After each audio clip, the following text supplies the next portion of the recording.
ठंडा मतलब Coca Cola. विज्ञापन की दुनिया में इस टैगलाइन ने लोगों को बहुत प्रभावित किया, जिसने ठंडे पेय पदार्थ के मायने ही बदल दिए। मगर क्या आप जानते हैं कि एक समय ऐसा था जब कोका कोला को दवा के तौर पर बेचा जाता था। यही नहीं, इसको बनाने वाले अमेरिकी को अपने पदार्थ को ब्रांड बनते देखना भी नसीब नहीं हुआ। मई 1886 को दोपहर में अमेरिका के डॉक्टर जॉन पेम्बरटन ने एक तरल पदार्थ बनाया। ये अटलांटा के एक फार्मिस्ट थे। वो इस पदार्थ को स्थानीय जैकब फार्मेसी लेकर गए। इसमें उन्होंने सोडे वाला पानी मिलाया। इसके बाद उन्होंने वहां खड़े कुछ लोगों को इसे चखाया। उनके द्वारा वो पेय पदार्थ बहुत पसंद किया गया। जॉन पेम्बरटन के बही खाता देखने वाले फ्रैंक रॉबिन्सन ने इस मिश्रण को कोका कोला नाम दिया। तब से लेकर आज तक यह इसी नाम से जाना जाता है। उन्होंने कोरा अखरोट से कोका पत्ती निकालने और उसमें मिलाए गए कैफीन वाले सिरप के नुस्खे को कोका कोला के नाम से जोड़ा था। फ्रैंक के अनुसार ब्रांड का नाम डबल सी होने से फायदा होगा। उन्होंने विज्ञापन के लिए भी इस नाम को बेहतर समझा। कोका कोला को बेचने के लिए प्रति ग्लास 5 सेंट का मूल्य तय किया गया। 8 मई 1886 को जैकब फार्मेसी से ही पहली बार कोका कोला को बेचा गया था। पहले वर्ष में जॉन पेम्बरटन ने दिन में केवल 9 गिलास के हिसाब से कोका कोला बेचा था। वहीं आज दुनिया भर में करीब 2 अरब से अधिक इसकी बोतलें रोज बिक जाती हैं। पहले साल का 25 गैलन की खपत हुई थी। वहीं एक शताब्दी के बाद कोका कोला कंपनी ने 10 अरब गैलन से अधिक सिरप का उत्पादन किया था। पहले वर्ष की बिक्री लगभग $50 के करीब हुई थी, मगर इसको बनाने में पेम्बरटन ने $70 से अधिक खर्च किया था। इस तरह उनको शुरुआत में नुकसान हुआ था। 1887 में एक अन्य अटलांटा के व्यवसायी व फार्मासिस्ट आशा ग्रीक्स कैंडलर ने पेम्बरटन से लगभग $2300 में इसको बनाने के फार्मूले खरीदे। वे व्यापार के अधिकार हासिल कर चुके थे। दुर्भाग्य से 1888 में कोका कोला के जन्मदाता पेम्बरटन की मृत्यु हो जाती है। उन्होंने यात्रियों को मुफ्त कोक पीने का कूपन पास किया। उनका मकसद लोगों द्वारा ज्यादा से ज्यादा कोक पिया जाना था।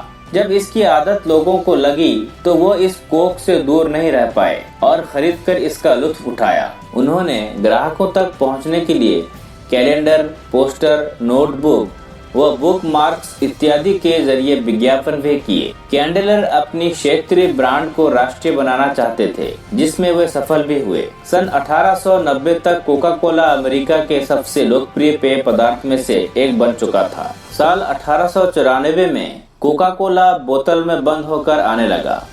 अब कोका कोला के ग्राहक आसानी से बोतल बंद कोक को कहीं भी ले जा सकते थे। सन 1903 के बाद से कंपनी ने कोकीन की मात्रा कम करते करते लगभग समाप्त ही कर दिया। बाद में कोकीन की पत्ती का ही इस्तेमाल किया जाने लगा।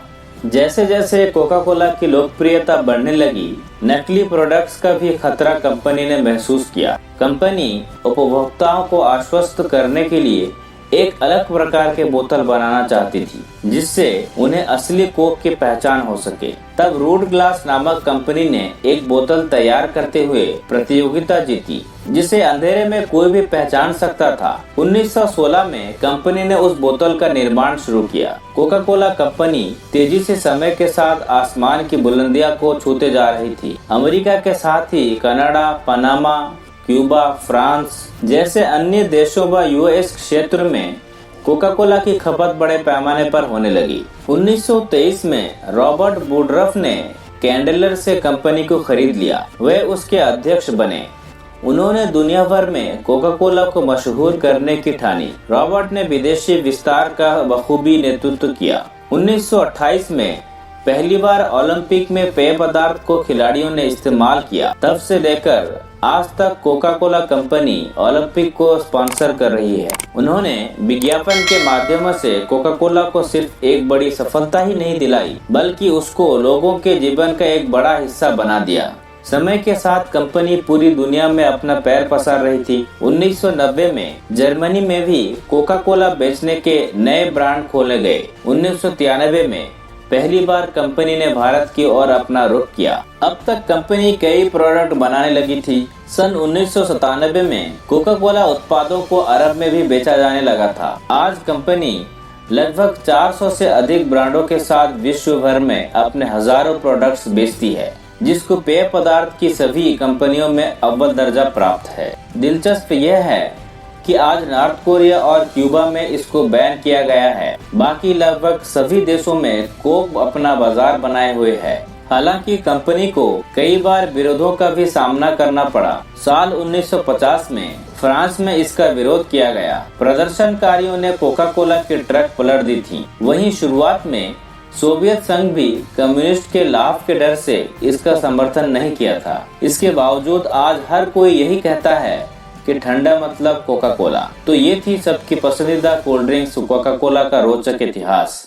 तो दोस्तों, हमारा इन्फॉर्मेशन आपको कैसा लगा हमें कमेंट्स में लिखकर बताइए। इसी तरह इंटरेस्टिंग और इन्फॉर्मेटिव वीडियो देखने के लिए आज ही हमारा चैनल हिस्टोरिक दुनिया को सब्सक्राइब कीजिए और लेटेस्ट वीडियो सबसे पहले देखने के लिए बेल आइकन को दबाना ना भूलें।